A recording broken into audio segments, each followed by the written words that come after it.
Boa tarde. Bem, obrigado pela introdução, Marta. Eu ia pegar aqui nesta parte de Guilherme Félix é ator e dizer que eu, na verdade, muitos de vocês podiam ter esta introdução, mas se calhar retirava aquela parte da matemática.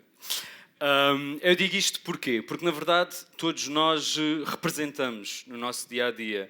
Todos nós temos vários papéis, várias personagens, não nos mostramos a 100% a toda a gente. Isto é muito fácil de pensar, porque basta nós pensarmos como é que nos comportamos num grupo de desconhecidos ou como é que nos comportamos com o nosso grupo de amigos. Eu mesmo, se for a pensar, não ajo da mesma forma com os meus pais do que acho com o meu grupo de amigos. Peço desculpa, pais, eu acho que a minha mãe está aí algures, mas eles percebem que está tudo bem com isto, porque também são diferentes grupos, são diferentes relações que exigem diferentes eus. Ora, é muito interessante nós pensarmos nisto de todos sermos atores, todos construirmos as nossas personagens, porque nós muitas vezes somos bastante críticos no que toca à maneira como nós nos apresentamos, à personagem que nós construímos para nos apresentarmos aos outros. E é preciso ter cuidado e pensar se esta personagem que nós estamos a construir e a criar afasta-nos ou isola-nos dos outros ou se nos aproxima. Porque o que acontece muitas vezes é que nós escolhemos apresentar uma parte, mas na sombra desta personagem que nós decidimos apresentar, crescem receios, crescem medos, que muitas vezes, mesmo que seja uma coisa inconsciente, acontece e que vale a pena nós realmente ficarmos atentos. Eu dou-vos um exemplo. Acho que um bully é um bom exemplo disto. Um bully é uma pessoa que vê nas agressões que faz a aprovação daqueles que estão à sua volta. E muitas vezes a maior motivação para ele adotar esta personagem é precisamente esse apoio e essa aprovação que ele vê à sua volta. Porque eu acredito que a maior parte das vezes aquela pessoa nem tenha nada contra a vítima ou nem tenha ali um grande ódio, mas só de pensar na expectativa que os outros que estão à sua volta já criaram sobre aquela personagem, vai ser muito desconfortável ele mostrar-se vulnerável. Ora, eu, para falar um bocadinho de mim, eu nem sempre sonhei ser ator. Eu não sou daqueles que diz que desde miúdo, desde pequenino, que queria ser ator. Eu quis ser presidente, lembro-me disso. Quis ter uma marca de automóveis, mas ator andava a passar-me assim um bocadinho ao lado. Mas houve uma coisa que eu percebi desde muito pequeno, que era que havia uma personagem específica que funcionava muito bem e que era aceito por todos. Que era a personagem do brincalhão, era a personagem daquele que contava piadas, que não se levava muito a sério, que não se comprometia. Acontece que, à sombra desta personagem que eu apresentava a toda a gente, crescia uma parte que eu não dava a conhecer e que me fazia ter um grande medo de falhar, um grande medo de não cumprir com as expectativas que os outros tinham de mim e de ser precisamente vulnerável. E isto, apesar de eu ter uma ótima base familiar e uma ótima base de amigos. Ora, estes medos e estes receios foram crescendo de mão dada com esta personagem que eu criei, e quando eu era adolescente, eu lembro-me de ter receio de perder as pessoas que eu gostava se fosse vulnerável, ou se falhasse, ou se apresentasse uma coisa que não era aquilo que as pessoas conheciam. Pela altura que o teatro entrou na minha vida, eu já tinha esta personagem muito colada a mim, já era preocupante estes receios que eu tinha, e preocupante também era o facto de eu ainda não ter descoberto que queria ser ator. Porque se enquanto miúdo eu gostava de pregar umas partidas e de contar umas anedotas, vá-se lá saber porquê, quando eu já era mais crescido, achava piada a fingir que estava chateado com as pessoas. E isto às vezes acontecia durante um longo período de tempo, mais do que era aconselhável. A minha prima Noélia que o diga. Ora, no teatro foi um encontro muito feliz, porque eu encontrei ali um recreio seguro, onde eu podia experienciar uma data de situações e muitas vezes, quando eu experienciava essas situações, que podia acontecer várias vezes, eu acabava por conseguir relacioná-las com aquelas situações que eu mais ansiava e que eu mais tinha receio. E melhor do que isto tudo, era que para além de eu poder repetir estas situações, no final eu podia-lhes dar imensos desfechos. Portanto, todos os macacos que nós criamos na nossa cabeça e que planeamos sempre que vamos ter uma discussão, uma apresentação, etc., no teatro eu tinha a possibilidade de pôr isso à prova. Ora, o que é que isto fazia?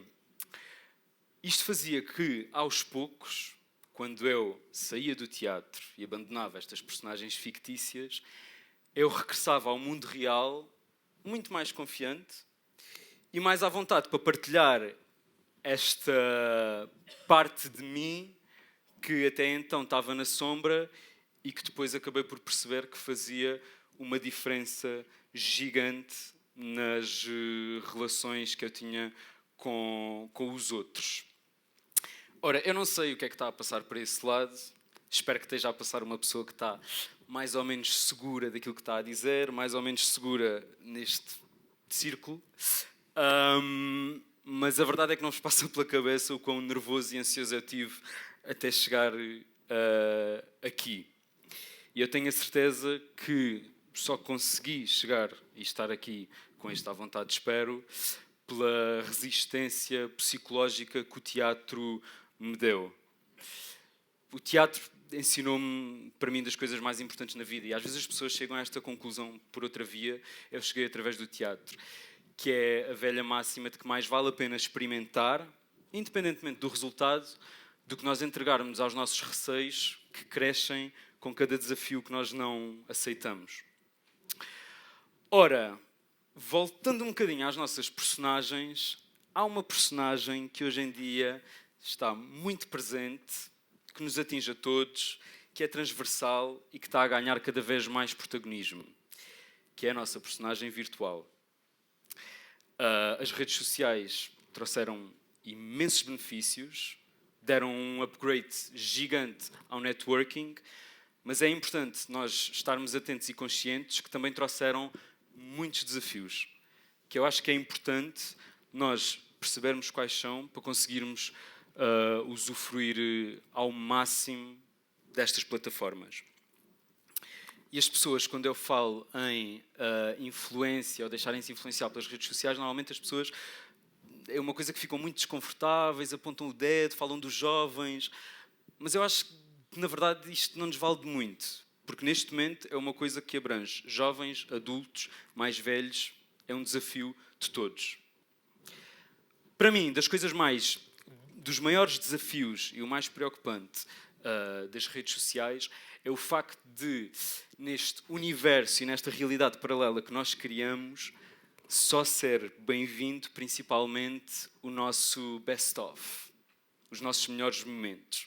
Ou seja, somos nós muito contentes, a apanhar sol, ou então muito bem acompanhados, ou então intelectuais num museu, ou que temos dinheiro para comer uma coxa de frango com molho de manga. E eu adorei, esta foi a minha favorita das enumerações. Ou seja, que somos muito lindos e muito felizes. Só que isto faz o quê? Com que aquilo que nós não mostramos, com que aquilo que fica na sombra desta personagem, como falhar, como ter frustrações, como ter discussões, ter borbulhas, seja uma coisa que aos nossos olhos começa a não ser aceite e a parecer que não está certo. E nós começamos a sentir-nos desconfortáveis com isso. E aqui eu volto a sentir um bocadinho aquilo que eu sentia com aquela personagem que eu construí desde miúdo. E é nestas alturas que eu sinto que o teatro me salva e me faz refletir um bocadinho sobre esta realidade paralela e o que é que eu quero mostrar aos outros. Porque o teatro, de facto, é uma coisa que para mim me faz trabalhar a interação com o outro, ali, presencial. No teatro eu estudo e foco-me nas coisas que eu digo, como é que eu digo, como é que o outro reage e qual é que é a resposta do outro. E mesmo como espectadores, o teatro, eu acredito que é uma experiência incrível, preciosa e rara. Porque num certo espaço, normalmente à noite, hoje é interessante estarmos aqui a partilhar isto também à tarde, juntam-se conhecidos e desconhecidos e durante um curto tempo fazem silêncio para ouvir as mais variadas histórias de todos os géneros, mas que falam e que nos fazem refletir sempre sobre a mesma coisa: a nossa relação com os outros. E neste momento, quando isto acontece, eu acho que nós crescemos, nós questionamos e, quem sabe, podemos chegar a conclusões que nos dão imenso jeito. Portanto, depois deste paleio todo, eu não digo que não vá tentar partilhar o meu melhor lado ou que vá ter 20 selfies no meu telemóvel, mas no início eu tinha esta frase como: deixo aqui uma promessa, mas visto que nos estamos a aproximar das eleições, já achei isto aqui um bocadinho estranho.